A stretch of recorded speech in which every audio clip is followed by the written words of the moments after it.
Welcome to the INFOWARS Nightly News. I'm your host, Jakari Jackson. It's January 1st, 2014, and I'd definitely like to thank you for starting your year with us here at INFOWARS.com. Now we're going to show you part 2 of my interview with John B. Wells of Coast to Coast AM. Now, Mr. Wells, you were telling us right before the break about your grandfather predicting the war with Japan. Yes, he did, and that's about all I heard about it. But when I asked my dad, what do you predict as far as the next war is concerned, he said, that's the thing about the next one, you won't know who you're fighting. And I think maybe if I were to extrapolate on his idea, no, we won't know who we're fighting because we'll be fighting each other. Look at all the division everywhere, a division along social lines, economic lines, political philosophy, educational levels, all of these things.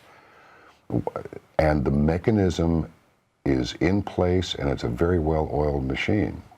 And it is to divide us. Because if everybody gets on the same page, then these things that we find objectionable will be changed. Right. But as long as we're fighting among ourselves, nothing will be done. And the program will continue to run just like it has. Now that said, it is aided and abetted by the mainstream media. There's no doubt about it. MSNBC, I can't, without Microsoft behind them, I can't imagine that they wouldn't have gone the way of Air America, because it's just so blatant in its presentation of their political ideology. That's fine. But what they do not, this is what's so completely fraudulent about their presentation, is that they never bring up that, you mean that it's not just people we're ideologically opposed to who are going to be punished? You mean we're going to be punished too? Exactly. Oh yeah. Now, that's exactly how divide and conquer works. Well, let me ask you this, since you bring up that point, do they think that they're immune to this, or do they just go along to get along? They go along because they're paid to go along. They're hired guns. They call themselves journalists. These people haven't made a journal entry since they were in college, if they did it then. They just got the grades, they got the job, you do what you're told. In fact, that station that I mentioned to you earlier, WFAA in Dallas, they were a client for 25 years, but when the old conservative guard, call them conservatives, might as well, because they're not liberal, as defined here, which, by the way, in Europe means the exact opposite of what conservative and liberal means here. That nobody's bothered to tell anybody that either. But when the old guard moved out and the new guard moved in, they got rid of anybody that that did not have a liberal bend toward social policy. And if you sang out, well, I just don't like this, or I think this policy is wrong, or this or that, you weren't around long. And so after 25 years, bye. And that was long enough, that's fine. And it was revealing that things had changed. The political ideology there had changed, and this is how it is. Deal with it. So I did, I left. Now, you've talked about Amber Lyon before, and you say she's working on some things you can't really elaborate right now, but going with the media censorship and how her stories were censored when she was at the big networks, do you think this is a chilling effect? Do you think this is something that's going to continue? Will we see more Amber Lyons? People come out and say, this is what I was forced to do, or this is how I was censored on my big network, so now I'm going to go independent. I do believe it. There's an old expression, nobody wants to be first, but everybody wants to be next. And I think that people like Amber Lyon and Ed Snowden and Julian Assange, these philosophically, and that's what this struggle is, it's a philosophical struggle. It's like, can we put the money aside for a minute? Can we put the control and the expansion of our nation, because our nation, we get the bigger half of the world. We get the bigger half of every deal that we do. Put all of that aside, and we realize that everybody in the world and every nation on earth is not going to treat the other nations fairly. So you always try to negotiate from a position of strength, but not from a position of intimidation, more from a position of respect. And I may be getting far afield here. No, go ahead. Well, the thing is that when your government is corrupt and your media covers it up, the people who are not of your country, they're observed, like people in Europe and so forth around the world, they're looking at this, they're going, are the American people idiots? Surely they can see what their government is doing, and surely they know that their mass media is covering it up. What does that make us appear to be? Weak. Yes. And vulnerable follows that. And gullible. And frankly stupid. And we're not. It's just that we're busy because we live within a society that is very complex. We have to have a lot of technologically advanced devices just to get through the day. We must text, we must email, we must call, we must have our toll tag, we must have our garage door opener, but first we have to use the gate opener. Yeah, that's right. It's endless. None of these things are really necessary. I would submit to you that we get less done now because of the time that's taken manipulating our devices, less productivity than we would have produced, that we would have had if we had just done our work and left all this other stuff out of it. Exactly right, because you know your Wi-Fi goes down, and now you have to spend time trying to reboot your device just to go back to doing the work that you were trying to do in the first place. Refresh that page. What's the problem here? Oh, hold on. Wait a minute. We've the voice over IP phone's down. Okay, let me get the cell. My internet's down. I'm going to reboot my router, and I'll call you back. That's just stupid. I mean, how much time is that by the end of the year? A whole lot of time. And it's time that we don't have to waste, because we have things, you know, like currently here at INFOWARS, we have the NFL boycott, you know, because we want people to pay attention to the real issues, and we have the situation with the NFL and the Daniels defense. They're blocking them and so forth. What are your thoughts about that? I thought the Daniel defense ad was good. I thought it was a bit strong, just a bit strong. Really? Was it tasteful? I thought it was extremely tasteful. But I knew what the reaction would be, which is why I say it was a bit strong. It's not too strong for my taste, but I knew that it would be too strong for their taste. At the same time, I mean, I see both sides of things. I understand that in every court case, two good lawyers are going to go into court, and one of them's going to lose, unless, which is why they'll send it to mediation. Just hash this out. Don't come into court with this, because two lawyers are going to go in there and they're both good, but they're going to lose. And maybe it's a righteous win, and maybe it's an ignominious defeat. Who knows what is right? That's why it says in Scripture, work it out among yourselves before you go to the courts. I'm paraphrasing because I'm not a theologian nor a biblical scholar, but that's the message. Where the NFL is concerned, what has this done for us? Oh, baseball is as American as apple pie. Yeah, okay. Football, got to have football in the winter. Well, look, I enjoy football games just like anybody else does. What I don't like is the culture that surrounds it. We're gods, we are invincible. Okay, that's fun. That's fun as long as you're watching a cartoon. Now, if these guys are going to be cartoons, then and it's all in fun. Yeah. Okay, fine. But when it's, let me put it another way. If I want to see criminals in violent conflict with each other, I only have to drive a few miles, and I can see it live right there. I don't have to go to the Cowboy Stadium and watch a TV screen that's 60 yards wide, and you're sitting there like a moron looking at this screen. When the game's right there on the field. Well, the players are right there. Oh, but they look so tiny. I'd rather go with this. I mean, what is that doing to us? Why is this necessary? Oh, and I left out the part about if you are privileged enough to have parking passes right there at the front where you just get out of the car and walk right in.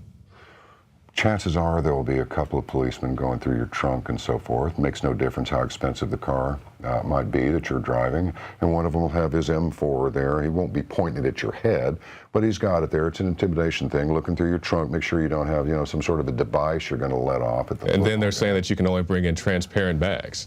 Absolutely stupid. I mean, really, what have we become? You want to cure the threat of terrorism in this country? I got an idea. Deport everybody whose visa has expired unless they get a proper extension. Close the borders. Expel the illegal aliens. Well, you don't want those people to have a better life? I do want them to have a better life. Well, what would you say if you were on the other side of the border looking at the bright promise of America? I wouldn't say, I would ask, why isn't my country like this? Why can't we make our country this is good? That's their stuff, this is our stuff, and our stuff doesn't look as good as their stuff.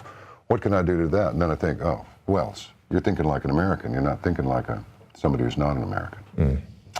That's a very good point. That's a very good point, because even here with our country, you know, we may not have such problems as they have in Mexico, but we have different problems. You know, it's not they come over the border and everything's okay. Like we went and saw that movie Elysium with the crew, And I don't know if you've seen the film, but basically everybody's trying to get to the space station. And once everybody gets there, it's perfectly fine. But the problem about it is the space station is not big enough to hold the whole population of Earth. Right. But that's the message of the thing. You just give people citizenship, you let people come in, and everything is fine. Yeah, and you know, to augment the horror of this whole thing, they're offering, our government is offering, I don't know if they're currently doing it, but they have, and very well may be doing it to this day, offering a pathway to citizenship if you'll just go into the military and go fight for your country. Fight for your country. How long we have been at this now? 12 years in the Middle East? Mm-hmm. And the last big one that took this long was the Vietnam conflict. Went for 11 years from April of '64 up until whatever month it was in '75. That war was never declared. The Korean War before that, there was no armistice, there was no treaty, nothing. There was just a withdrawal to the parallel, the 49th parallel, I want to say. And that was it.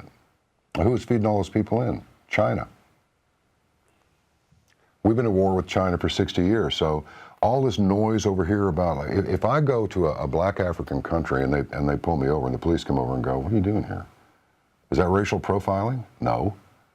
If you get pulled over and they go, well, he doesn't look Somalian.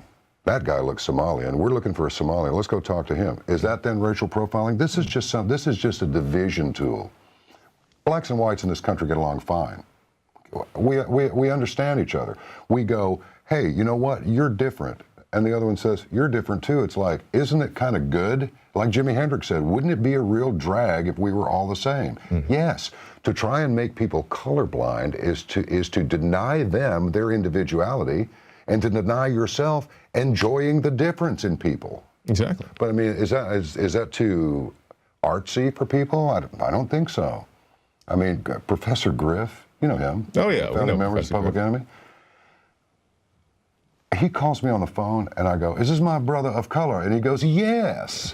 You know, it's like we like each other. You know, it's like, are we colorblind? No, because we'd have to be literally physically blind. Oh no, I don't pay any attention to that. It's like we came from entirely different backgrounds and wound up at exactly the same place. That's right. And that's the thing. That's the magic. So you're saying let's stop all this racial division that we see on TV. Immediately. Immediately. Because, you know, it's like you said, you know, a bank robbery, you know, the guy may be black, he may be white. That's the person we're looking for. You know, that's different than, you know, just trying to downplay somebody, trying to keep them down just because of the color of their skin. I think that's over with, man. I think that's been over with for a long time. I think they're just beating that horse to try and... Yeah, why are they beating that horse? Because they don't have anything else. Because every time you criticize the president, you're a racist, or if you're a person of color, then you're an Uncle Tommy. It's always something. You can't do anything. That's it. And that's the whole point. You can't do anything. You might have seen this picture with one of my favorite English actors in it, Matthew McFadden.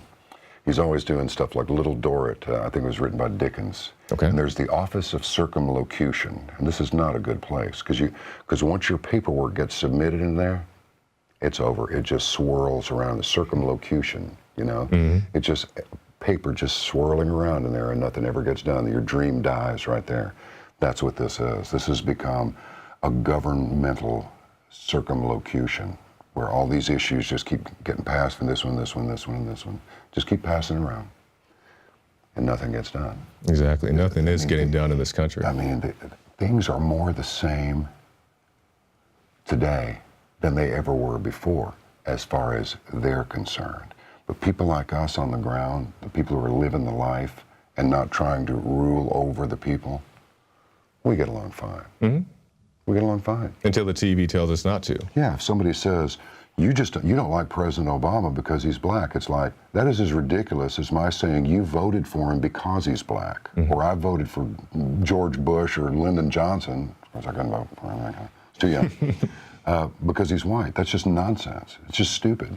I mean, look how people respond to Martin Luther King. Sure, there were some hardcore old bigots, but there's a difference between a bigot and a racist.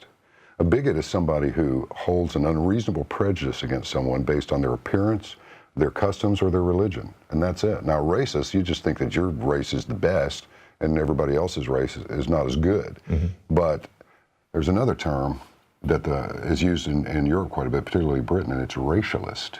And these people in the media are racialists, and a racialist is someone who uses racial issues to further their own agenda.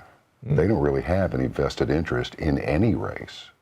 It's all about getting their way and using these people as pawns, pit them against each other to get your way. And that's, in some ways, I think that's even worse than racism, because racism is just like, you're crazy. It's easily dismissed. Get out of here. But this is clever, because they're clever at this. So speaking on this issue of race, we've seen this knockout game. You're familiar with this? Yeah. What do you think about the media coverage on that? I haven't really seen that much media coverage on it. I've seen reports of it in the internet press. But as far as, I mean, just a report here and a report there, it's like, well, here's the thing. You let a bunch of kids who are, they're strong, and they're, you know, everybody, when you're 14, 15, 16 years old, everybody wants to be, you know, tough and capable and able to not only take care of myself, but take care of you too, if I need to. But now they have more powerful toys to play with, and they can be goaded more easily at that age. I mean, everybody knows the only guy that's going to storm the, given a choice between the 40-year-old or the 20-year-old, which one do you think is going to storm the pillbox with the machine gun in it? It's going to be the young one, because he's got the testosterone going. I'll kick it, you know, right? Yeah. So you got a bunch of kids that are not occupied with anything else. They're not studying. Their parents don't make them study. The system doesn't say, listen, you can really have some nice things in this life, but you got to kind of get with the program. You got to go to school. And don't be bringing stuff to hurt people into the school. Now, if somebody's around there messing with you, we will remove them from the school. We don't call a SWAT team. We just come quietly, get them, and go, you can't do that to people. Now, come on, you're going to have to go over here now until you straighten out. But it's like Cosby said. You know, you can go, he says, first I heard the father speak, or first I heard the mother speak, and then I heard the father speak. And it's just like, what are you teaching the kids? So it's like, it doesn't matter where you are, it doesn't matter what color or what part of the world you're in.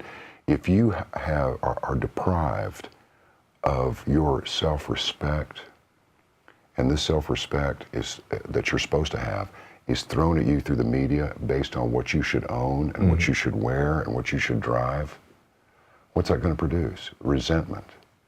So it's like, okay, here we are. We got nothing but time on our hands. We're capable young men. I got an idea.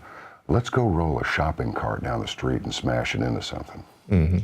Let's go and roll a big tractor tire down the street into Mrs. Jones' house or something.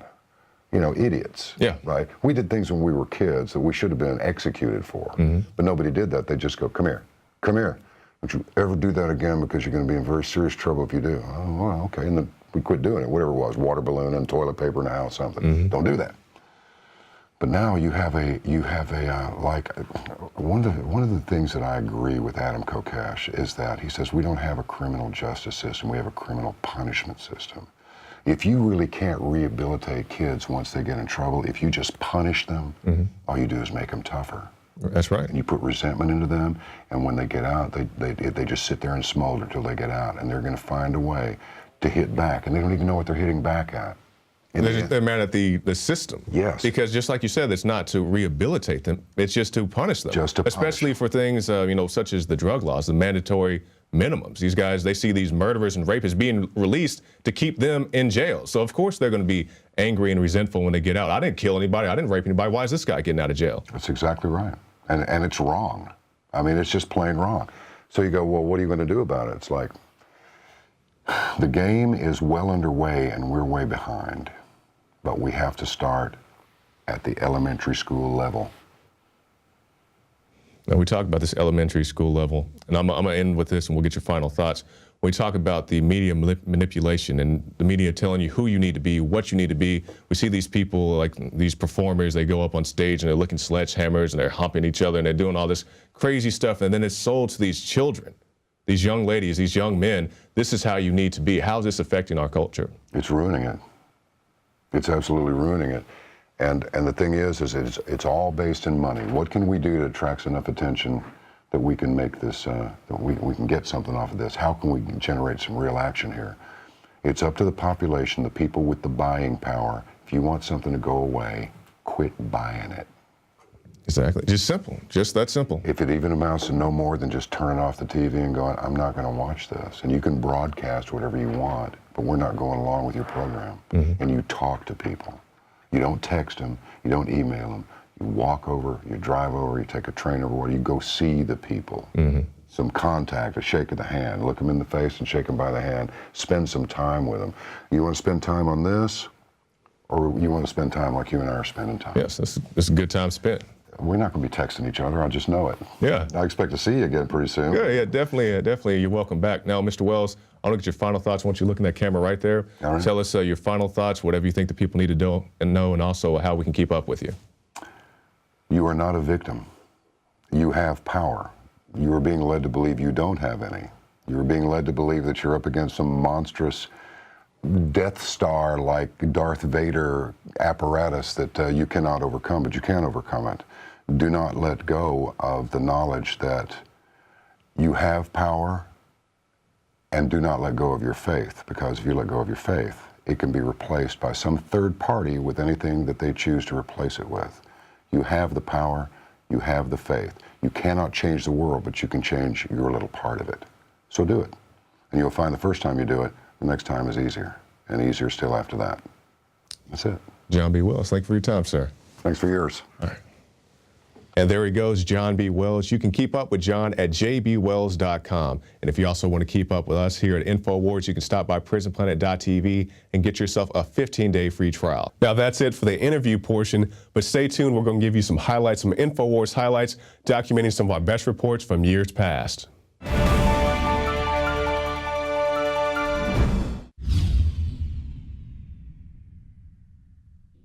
Symbols are powerful, and the globalists have hijacked the symbols of America. They've turned them into their own symbols. Well, we are restoring the idea of the true republic, not the counterfeit globalist empire, by promoting the icon George Washington and others. That's why we're rolling out an 100% made in America line of incredible pro-liberty apparel. We are repopularizing liberty. We are helping fellow Americans rediscover what made this country great. We are the spirit of 1776. We are 1776 worldwide. We are all brothers and sisters in arms in the animating contest of liberty in the long march towards humanity's ultimate destiny of freedom. Visit madein1776.com today and vote with your dollars to promote truly made in America, high-quality products, and promote the ideals of liberty. Alex Jones here to tell you about how you can help spread liberty worldwide while also enjoying what I have found to be the best tasting 100% organic coffee on the planet. For more than a decade, my favorite coffee has come from the high mountains of southern Mexico, where the Chiapas farmers grow their unique shade-grown Arabica beans. We have now managed to secure these sought-after beans in a highly customized blend. Discover and try a bag of the Patriot Blend 100% organic coffee at InfoWarsLife.com. This coffee gives you a long, smooth pick-me-up for hours without the headaches and heartburn that so many other coffees give me personally. Hands down, this is my favorite coffee, and it's taken us years to secure connections directly to the Chiapas Mexican farmers. Drop by the site today, order a bag or two, and I don't think you're going to be disappointed. Available in original or with our immune support infusion blend. You will be supporting a free press, all the while enjoying a truly great-tasting cup of my favorite coffee. Available at InfoWarsLife.com.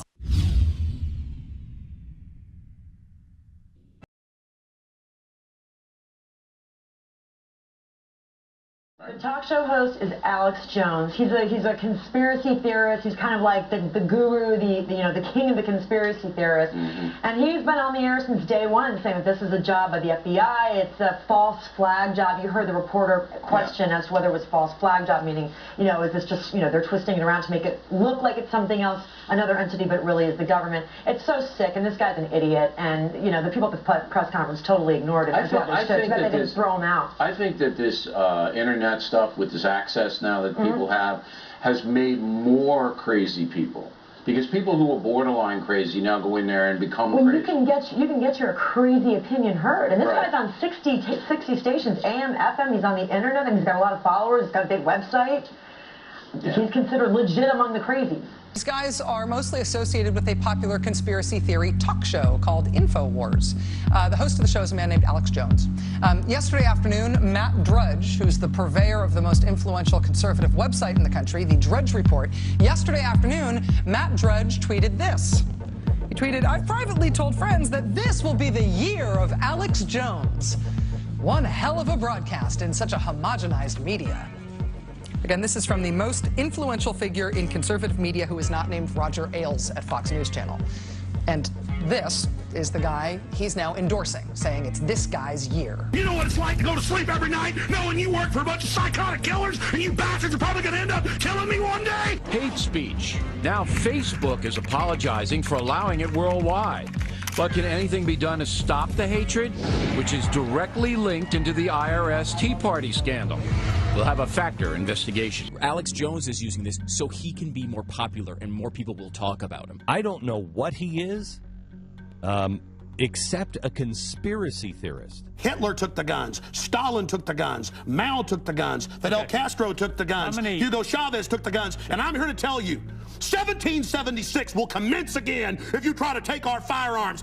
That sounds like the ravings of a fascist. Going to be live here for the next 2 hours. Before these rumors about government tyranny reach the mainstream, they often start with an extremely popular internet radio host, Alex Jones. So we're going to look at the type of tyrants in the Obama administration. And Jones claims he has 2 million listeners for his internet broadcasts and that millions more watch his YouTube broadcasts and his dozens of documentaries. He also has several websites full of articles supporting his fears of government oppression and a tyrannical New World Order. They're basically looking at the federal government now as an occupying force, basically a foreign occupying force, a tyranny. And that justifies a lot of bad behavior. Yes, this is the same guy who has been selling the idea that the massacre at Sandy Hook Elementary School and the massacre at Aurora, Colorado were actually fake. They were faked as an excuse to take away our guns and enslave us to the giant wasps who hive beneath the UN building or whatever. It's the same guy who says the Boston bombing was also fake. It was faked for political purposes.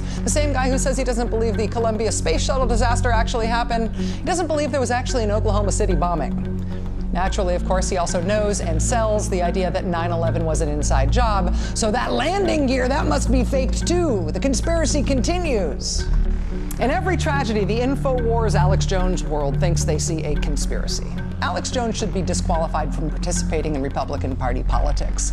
His crackpot theories shouldn't prompt actual hearings in Congress, and they shouldn't inspire actual legislation in Congress, and you shouldn't do a money bomb on his show when you are running for Congress. Do not fundraise on this theater of the absurd by showing yourself to be one with this guy, really. Listen, I'm here to warn people. You keep telling me to shut up. This isn't a game. It's amazing because he runs InfoWars, and really smart people have come up to me and said, you know, I just saw this on something from InfoWars. Do you know anything about it? And I'm like, Yes, yeah, immediately stay discounted. away from it. Immediately Somebody discounted. came up to me just 2 days ago and said, we just bought like 1.5 billion rounds of Homeland Security. And I said, I don't know, it might be. Well, I got it from InfoWars. And I'm like, okay, well, no. Then I can tell you right now, it's most likely not true. Is Alex overreacting, or is the 9/11 connection relevant? Right. I think it's an overreaction, but also you're making some very serious allegations against the U.S. government, saying that they stage attacks, they allow them to occur in the United States against U.S. citizens. Let's declassify. What? No, what evidence do you have to support any of that? Well, Gulf of Tonkin is very, very well documented. The hashtag is InfoWars pickup lines. People are making up imaginary pickup lines for conspiracy theorists. The idea is that if you like InfoWars, which is a show hosted by a man named Alex Jones, if you like Glenn Beck and you like Alex Jones, who says we faked the moon landing, and that 9/11 was an elaborate hoax, and that it was secretly the White House that bombed the Boston Marathon. Michelle Obama was totally in on it. And also, there was no massacre at Sandy Hook Elementary School. All of those things were hoaxes. They were all faked by the government so we can be enslaved in FEMA concentration camps with the black helicopters and have our organs harvested for the aliens or whatever. If you are one of those folks, if you are a conspiracy theorist who believes in the Glenn Beck, Alex Jones view of the world, well, that doesn't mean you don't need love. Alex Jones may sound crazy, but still has 300 million YouTube, he had 300 million people that have watched him on YouTube, and that sort of fringe, arch-conservative, deeply, I think, racist strain is being tapped into at crazy profit by people in the media. Well, it is, and I think that the point you just made is the key thing. At crazy profit, these folks are getting paid to be racist. He is he's a really spooky guy. Tonight, there are urgent calls for more airport security at LAX and airports across the country, as investigators are studying a shadowy subculture which may have encouraged a disturbed young man. The TSA has a thankless job enforcing procedures we all tolerate through gritted teeth. A popular target. No kidding. Who else wants a job groping men, women, and children all day? Among some anti-government activists, the agency embodies a federal government that's too invasive, corrupt, and incompetent. But today, the U.S. Attorney General took strong exception. No feelings about the government can possibly justify those kinds of actions. In other words, it's no excuse for murder. Challenge Alex Jones to a boxing match, show up with a semi-automatic that you got legally, and pop him. I'd love to see that. In uniform.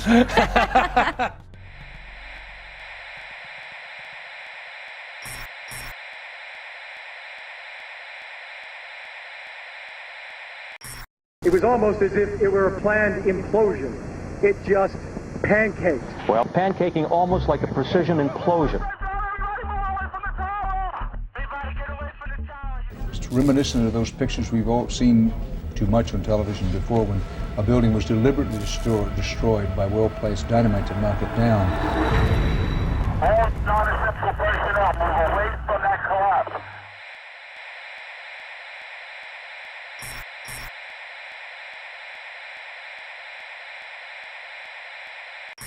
And if you hear the shouting, it's a group of demonstrators who've come. 9/11 was an inside job. Oh, get a life.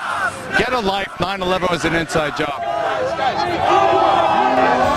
Welcome back, everybody. We've been surrounded by an activist, radical, I don't know, communist group. I don't know who the hell they are.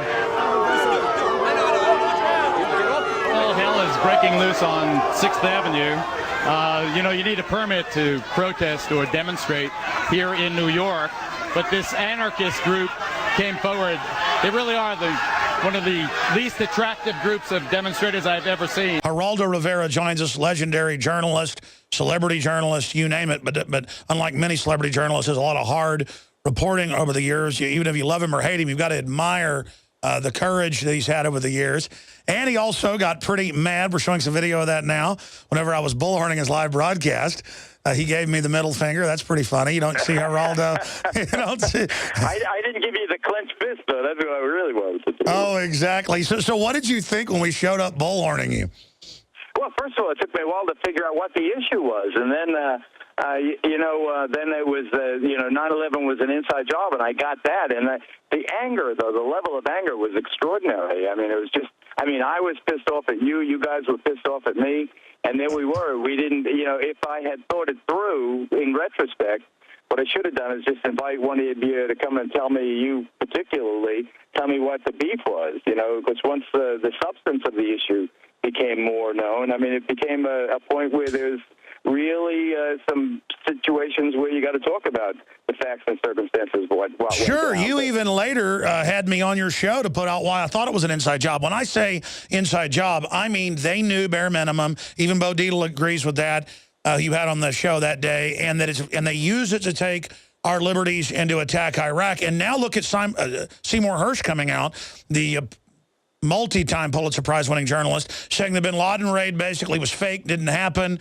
I've talked to the Navy SEALs who were involved. They say it was a look-alike they really killed.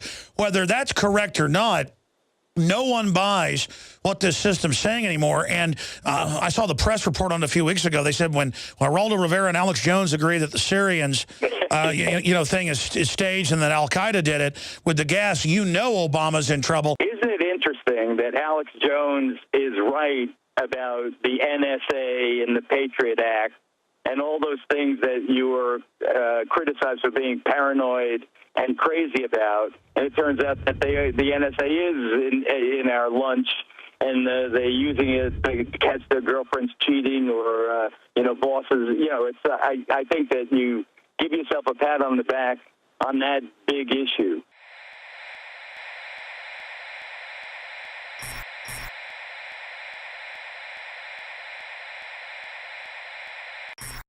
We have before us the opportunity to forge for ourselves and for future generations a new world order, a world where the rule of law, not the law of the jungle, governs the conduct of nations. When we are successful, and we will be, we have a real chance at this new world order, an order in which a credible United Nations can use its peacekeeping role to fulfill the promise and vision of the UN's founders. It is a big idea, a new world order, a world in which there is the very real prospect of a new world order. After 1989, President Bush said, and it's a phrase that I often use myself, that we needed a new world order. There is a chance for the President of the United States to use this disaster to carry out what his father, a phrase his father used, I think, only once, and hasn't been used since, and that is a new world order. So that the problem of the Bush presidency will be the emergence of a new international order. Within the next 4 years, we will see the emergence of a new international order. The beginning of a new international order. The pieces are in flux. Soon they will settle again. Before they do, let us reorder this world around us. I think its task will be to develop an overall strategy for America in this period when really a new world order can be created. It's a great opportunity. It isn't just a crisis. It's about the future of Europe and a new world order. There's a need for a new world order, but it has different characteristics in different parts of the world. But today, with Asia already outproducing Europe, India and China are clearly becoming part of our new order. We are now facing a common challenge. And the challenge is how to build a world order for the first time in history on a global basis. So, in conclusion, ladies and gentlemen, a new world is emerging. It is a new world order with significantly different and radically new challenges. The affirmative task we have now is to actually create a new world order. Good evening, everybody. President Obama and British Prime Minister Gordon today calling for a new world order to tackle our global economic crisis. And the president outlined his vision of a new world order in which the U.S. would participate fully. We've got to give them a stake in creating the kind of world order that I think all of us would like to see. So I see a world order in the future with a multipolar world order. I think a new world order is emerging, and with it the foundations of a new and progressive era of international cooperation. But in a globalized economy, we are going to have to take global responsibilities, and there is going to have to be some semblance of global governance. Never before has a new world order had to be assembled from so many different perceptions or on so global a scale. Nor has any previous order had to combine the attributes of the historic balance of power system with global democratic opinion and the exploding technology of the contemporary period. And I strongly believe India will be a central actor in the new world order. There also exists an extraordinary opportunity to form for the first time in history a truly global society. 2009 is also the first year of global governance with the establishment of the G20 in the middle of the financial crisis. The climate conference in Copenhagen is another step towards the global management of our planet. New World Order is the headline in the Globe and Mail in Canada. Is this global governance at last? Is it one world, the central bankers in charge? But aren't we all just living and dying for what the central banks do? Of course we are. We are absolutely slaves to central banks.